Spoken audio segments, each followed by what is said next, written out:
Hallo und herzlich willkommen hier im Panto Art Atelier und Galerie. Mein Name ist Panto Trifkovic. Ich bin Künstler und Inhaber von der Galerie Panto Art.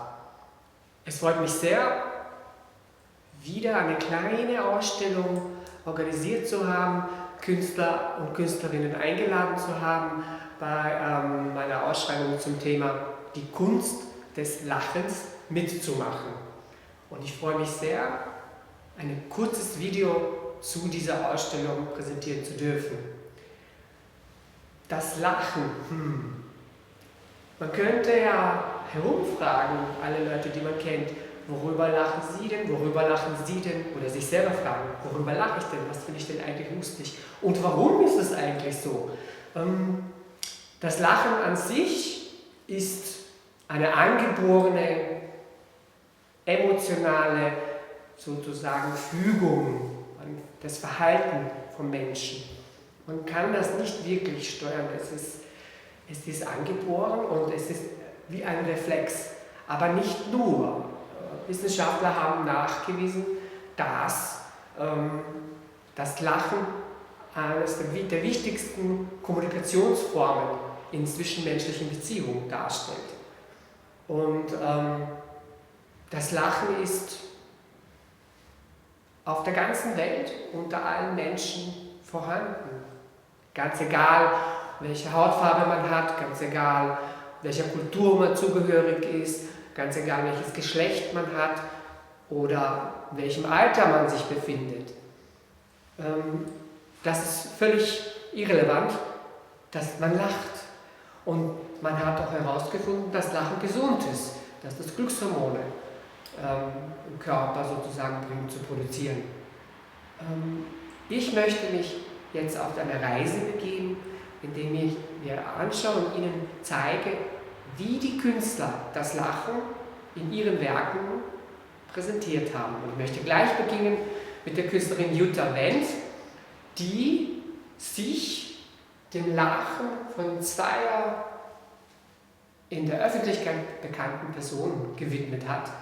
Und hier auf der Seite zu erkennen, der Falco, der aus dem Video Rockman Amadeus sozusagen stammt, dieses Sujet. Und die Jutta Wendt hat gemeint, es ist schon im Video, konnte man das fühlen, und auch auf diesem Bild, das sie gemalt haben, kann man das wirklich sehen, dass dieses Lachen nicht so vom Herzen kommt, kein Lachen, das man sofort irgendwie mitnehmen, das einen mitreißt oder mitnimmt. Und das ist gleich ein Thema, das hier zu diesem öffentlichen Promi-Bereich, kann man ja fast sagen, sehr gut passt. In dem Moment, wo man hinausgeht und von anderen Menschen gesehen wird, und sind wir alle bemüht, uns von der Schokoladenseite zu zeigen, von unser bestes Lächeln. Die Zahnpasta kann ja irgendwie Unsummen an Gelder mit Lächeln, mit Lachen verdienen, weil es um das geht, das beste Lachen sozusagen zu verkaufen. Aber, wie man am Beispiel von Falco sieht, funktioniert es nicht immer auf Knopfdruck, das Lachen irgendwie zu zeigen, so dass es glaubhaft ist, dass man es einem wirklich nimmt. Auf der anderen Seite haben wir hier den Daniel Kübelberg, den Jutta Wendt hier ebenfalls dargestellt hat, und der in ihren Augen ein sehr herzensguter Mensch und sein Lachen so herzhaft und ehrlich rübergekommen wäre. Gleichzeitig ist es aber so, wenn man in der Öffentlichkeit steht, kann das sein, dass die einen das so wahrnehmen, kann das aber sein, dass die anderen das gar nicht so wahrnehmen. Gerade dem Daniel Kübelberg wurde öfter vorgeworfen, dass er so übermäßig gekünstelt wirkt und einfach von allen zu viel von sich selber präsentiert. Und wie ich finde, in diesem Bild hat die Jutta Wendt aber sehr wohl, sage ich jetzt einmal, die Essenz dieses ehrlichen Lachens sehr wohl hingekriegt, auch wenn das vielleicht im Original gar nicht so war.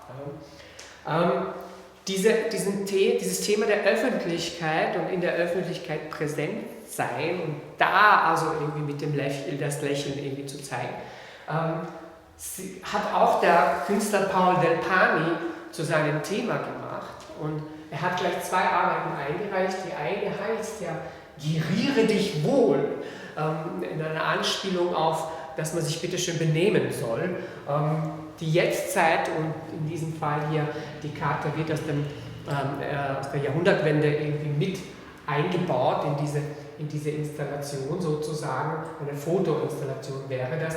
Und man kann ja gut sehen, dieses Lachen, was ich vorher gemeint habe, aus dieser Öffentlichkeit und zeigen und Zahnpastenwerbung und Lächeln und so, aber hinter einem Hasengitter und gleichzeitig auch mit diesen 4 Herren aus einer Zeit, wo das Lächeln gar nicht so willkommen war. Und in der Tat hat es in der Geschichte der Menschheit immer wieder Zeiten gegeben, wo das Lachen gesellschaftlich völlig verpönt war. Es war im Gegenteil, es war viel, viel wichtiger zu weinen zum Beispiel. Das waren echte Emotionen. Und das Lachen war also nicht wirklich etwas, was man in der Öffentlichkeit gezeigt hat. Ja. Böse Zungen behaupten, dass man ja also in der Barockzeit, Renaissancezeit und so in dieser Zeit, in der Zeit, wo man mit dem Fächer also irgendwie kommuniziert hat, dass da das Lächeln versteckt wurde, allein aus einzigem Grund, weil die Zähne kaputt waren und man also irgendwie keine Zähne verloren hat und keine Möglichkeit hatte, tatsächlich ein strahlendes Zähneweißlächeln zu zeigen. Auf der anderen Seite haben wir hier die Arbeit, die sich nennt Get in Touch, wo der Paul Del Pani noch mit Analogfotografien hier eine Collage zusammengebaut hat und darauf aufmerksam macht, die verschiedenen Arten von denen, wie man mit der Kamera, im Speziellen wenn man im öffentlichen Bereich oder in Social Media, wie man hier irgendwie auch sieht, wie man sich in Pose wirft, bei Selfies oder wie auch immer, um eben diese Schokoladenseite zu zeigen, wie das also ausschauen kann. Also von kalt, aber doch mit den Augen also irgendwie zu lächeln, bis hin zu wirklich mit dem ganzen Körper dieses Lächeln, Lachen zu provozieren. Ja. Es ist jetzt einmal dahingestellt, inwieweit diese Art von Lachen tatsächlich dann bei den Menschen im Herzen ankommt. Also das lasse ich jetzt einmal offen als solches. Ich möchte hier weiterkommen, um in diesem öffentlichen Bereich nach wie vor zu bleiben. Hier haben wir einen Künstler, der heißt Tony V. Und der Tony V hat hier 2 Arbeiten aus seiner Serie mitgebracht. Und zwar geht es hier so ein bisschen um diesen gesellschaftskritischen Aspekt, wo sehen wir hier bei diesem Narrenzepter ganz gut, wo die Grimassen, die Mimik des Gesichts sozusagen gesteuert werden von jemandem anderen. Wir sind bereit, uns zu verkaufen, um unsere Ziele zu erreichen, um dieses Zahnpasta-Lächeln auf Knopfdruck zu produzieren sozusagen, was vorher vielleicht beim Falco noch nicht so gelungen ist, wird hier schon in der heutigen Zeit ganz anders wahrgenommen und auch dargestellt. Der Tony V zeigt uns das hier auch mit diesen ganzen Smileys, was ein absolutes Merkmal unserer heutigen Zeit darstellt. Und auf dieser Seite, dieses Bild heißt ja lachendes Hornissennest, also da wird schon eine leichte Anspielung darauf gemacht, dass das Lachen nicht immer das Positive hervorrufen. Vielleicht für die vielen anderen, aber für einen selber kann dieses Lachen, dieses Ausgelacht werden, vielleicht unter Umständen sehr schmerzhaft sein. Daher auch diese Hornissen, die hier symbolisch dafür stehen, dass die hier im Mund sozusagen ein Nest gebildet haben, dass das in diese Richtung hindeutet. Hier haben wir aber auch jetzt die Tiersymbolik sozusagen auf der einen Seite und gleich schwenken wir auf die andere Seite, wo die Sylvia Kölbl mit ihren Tierporträts sich diesem Thema ebenfalls gewidmet hat und uns hier eindeutig zeigt, dass Tiere ebenfalls lachen können. Und wenn man hier dieses zum Beispiel Bild, das heißt, es ist zum Brüllen, weil es hier um einen Brüllaffen natürlich geht, gibt es hier noch Folgendes zu sagen. Also wenn man sagt, geschichtlich betrachtet oder woher dieses Lachen überhaupt kommt, ja, wenn man das genauer anschaut, wird man feststellen, dass das also wohl auch im Tierreich damit was zu tun hat, Zähne zu zeigen. Ja, also hat in erster Linie damit zu tun, diese Zähnefletschen zu sagen, dass die Zähne noch intakt sind, dass sie gesund sind, dass sie kräftig sind, dass man sich wehren kann. Und die anderen aus dem Rudel nehmen ja einen dann sofort sozusagen an und man ist ein Teil dieser Gruppe. Und das heißt, dieses Beschwichtigen gegenseitig, das kennt man ja im Tierreich auch bei verschiedenen Tierrassen oder Tieren im Allgemeinen, dass man immer wieder versucht, den anderen zu beschwichtigen. Und das passiert letzten Endes bei Menschen auch durchs Lachen, dass man durchs Lachen zeigt, alles halb so schlimm, ich bin bei dir, ich kann das alles also easy, locker, entspannt nehmen und schon ist der Konflikt, das Konfliktpotenzial um eine Stufe runtergegangen oder vielleicht noch tiefer. Also das hat ein bisschen diesen Ursprung in diesem Verhalten bei den Tieren und die Affen wissen wir ja, dass sie uns am nähersten sind, also daher haben wir auch ein bisschen diese Angewohnheit auch. Zähne zu zeigen, sagt man ja als Sprichwort. Und bei diesem Bild wiederum zeigt uns Sylvia Kölbl, dass es nicht nur um ein Zähnefletschen geht, sondern es geht einfach auch um den Ausdruck von Zufriedenheit, von Glücklichsein. Daher heißt dieses Bild auch der Glückspilz. Der kleine Koalabär, der jetzt gerade irgendwie sich den Bauch vollgeschlagen hat mit Eukalyptusblättern und glücklich und zufrieden einfach vor sich lächelt und ist sozusagen eine Form, wie diese Glückshormone auch bei den Tieren arbeiten. Dieses Glücklichsein und Glückseligsein können wir hier, wenn wir weitergehen, zu den Bildern von Gisela Ortner sehr, sehr gut nachvollziehen. Die Gisela Ortner hat eine Leidenschaft, Kinder zu fotografieren und sie sagt selber, Kinder sind authentisch und da gibt es nichts Verlogenes, Falsches, wie man so sagt in Wien. Die sind echt und daher ist das Lachen der Kinder echt. Und hier hat sie ein Foto von einem Straßenkind, also einem Straßenmädchen in Calcutta in Indien 1988 gemacht. Und da sieht man genau diese vom Herzen kommendes Lachen. Und das so entwaffnet ist, wie Erwachsene, die es ach so ernst und in dem Leben sind. Und es gibt ja eine Statistik, die sagt, dass Erwachsene so 15 Mal durchschnittlich am Tag lachen. Kinder jedoch bis zu 400 Mal am Tag, wenn wir das jetzt vergleichen. Also wir sollten mehr Kinder sein oder uns mit Kindern umgeben und uns von deren Lachen und deren Art anstecken. Auf diesem Foto, das Gisela Ortner gemacht hat, da sehen wir den kleinen Janik, der eigentlich zuerst geweint hat. Und aus diesem Weinen heraus hat sich dieses Lächeln, dieses wirklich entzückende Lächeln entwickelt. Und man sieht hier sogar noch die Tränen von dem vorigen Weinen. Ja.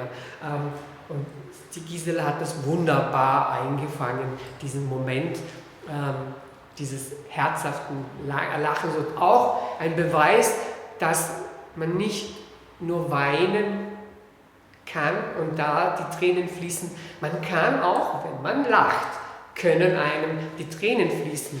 Hat damit zu tun, dass der menschliche Körper, wenn er lacht, das sind fast 300 Muskeln, die da in Bewegung sich setzen und allein die Gesichtsmuskulatur sind 15 Muskeln, die dafür zuständig sind, dass wir lachen. Und einer von diesen Muskeln, der zieht auch die Tränendrüsen sozusagen in Bewegung, setzt sie in Bewegung. Und das ist der Grund, warum viele von uns, wenn sie lachen, anfangen auch zu weinen. Also hier so eine kleine Info nebenbei. Wenn wir schon beim Lachen der Kinder sind, dann habe ich hier auch eine Künstlerin, und zwar die Antonella Quacchia, die hier ihren 3-jährigen Enkelsohn fotografierte und ein kleines Arrangement hier gemacht hat auf dieser Leinwand. Nämlich, das ist so ein bisschen wie ein Vorhang. Sie hat mir gesagt, dass es eigentlich eine kleine Serie war und in dem die dazu geführt hat, dass dieses Werk dann entstanden ist. Ich finde jedoch, dass es wunderbar zu diesen 2 vorangegangenen Kinderwerken passt, weil es wieder zeigt, wie Kinder das Lachen sozusagen einfach freigeben, ohne darüber nachzudenken. Es ist einfach. Das ist das, was uns die Kinder zeigen können, wo wir wirklich viel lernen können. Wir reden hier noch aber von kleinen Kindern. Wenn die Kinder ein bisschen größer werden und dann schon anfangen, alle möglichen Blödsinn sich auszudenken, dann haben wir hier bei diesem Bild, das sind beide Bilder von mir gemacht, hier sehen wir das ein bisschen das schelmische Lachen. Etwas, wenn man schon weiß, dass irgendwas passieren wird, worüber man im Vorfeld kann man sich kaum zurückhalten, dass das passiert, dass man dann also irgendwann kann es nicht mehr aushalten, dass das Lachen kommt, das große Lachen. Das ist schon mitgedacht, das ist schon vorausgeplant, was da kommen wird. Auch wenn auf diesem Bild der kleine Affe da wieder dabei steht, das gar nicht so lustig findet, was der junge Mann da vorhat. Aber es geht letzten Endes, ich habe dieses Bild zum Schreien lustig genannt, weil der Affe schreit ja schon. Also das könnte wirklich zum Schreien lustig sein. Und wenn man dann von diesem Alter ein bisschen weiter, also irgendwie ein bisschen älter wird und sich dann in ein Alter kommt, wo es dann um die Verliebtheit geht, um das Erwachsensein beginnt und die Emotionen uns übermannen sozusagen und wir völlig dem ausgeliefert sind, der Liebe, diesen Emotionen, dann übergeht dieses Lachen und dieser Reflex zu lachen in etwas anderes irgendwie Und zwar habe ich hier eine junge Dame, die hier einen Liebesbrief bekommen hat. Das Werk heißt auch der Liebesbrief. Und in diesem Liebesbrief sieht man dieses völlig unbewusste Lächeln, das plötzlich auf dem Gesicht dieser jungen Dame erscheint. Und man sieht, wie sie in ihren Gedanken ganz woanders landet und ihre Art sozusagen ein Dauerlächeln zaubert. Dieser Brief, diese Emotionen. Also die Emotionen, die sich durch das Lachen auf ein Lächeln dann irgendwie wandeln, zu einem Lächeln wandeln. Wenn wir uns das ein bisschen vor die Augen führen, möchte ich hier zu diesem Bild kommen. Und zwar ist das Werk von der Theresia Eöres, die sagt, Lachen ist gesund. Und sie sagt, dass wir Menschen, dass es für uns wichtig ist, uns den Humor zu behalten. Denn Lachen ist gesund und wie ich finde, hier zu sagen, ja, den Tod ins Gesicht lachen sozusagen. So könnte man das sagen. Und ich habe heute im Zusammenhang mit dem einen total blöden Witz, aber den möchte ich Ihnen nicht vorenthalten. Und zwar treffen sich zwei Jäger, beide tot, also nur zum Thema Tod. Das ist also die Art zu lachen. Und mir fällt gerade ein, dass ich ja einen wichtigen Aspekt vergessen habe, nämlich genau diesen schwarzen Humor zu erwähnen, also den die Kabarettisten viel verwenden oder zum Beispiel im Bereich der Slapsticks, wo es darum geht, dass irgendwas passiert, was alle anderen lustig finden, derjenige aber vielleicht nicht so. In diesem Zusammenhang haben wir jetzt hier eine kleine Runde gemacht von allen diesen Arbeiten, sei es jetzt hier in Collagen mit Textil, sei es hier in Öl, sei es hier Pastellkreide, Fotoinstallationen, analoge Fotografie, sei es hier Bleistift Arbeiten oder hier auch in Pastell und Arbeiten, Pastellkreide, von analoge Fotografie und hier noch einmal Acryl und Fotografie, sowie meine Arbeiten mit Wachs und auf Papier. Also wir haben hier wirklich unterschiedliche Sachen, unterschiedliche Künstlerinnen und Künstler, die uns aber gezeigt haben, Lachen ist nicht nur gesund, Lachen ist ein wesentlicher Bestandteil unseres Daseins. Ohne dem würde das Leben keinen Sinn machen für uns. Mit diesen Gedanken bedanke ich mich bei allen und ich freue mich auf Ihren Besuch im Panto Art mit FFP2-Maske und nach Voranmeldung. Vielen Dank.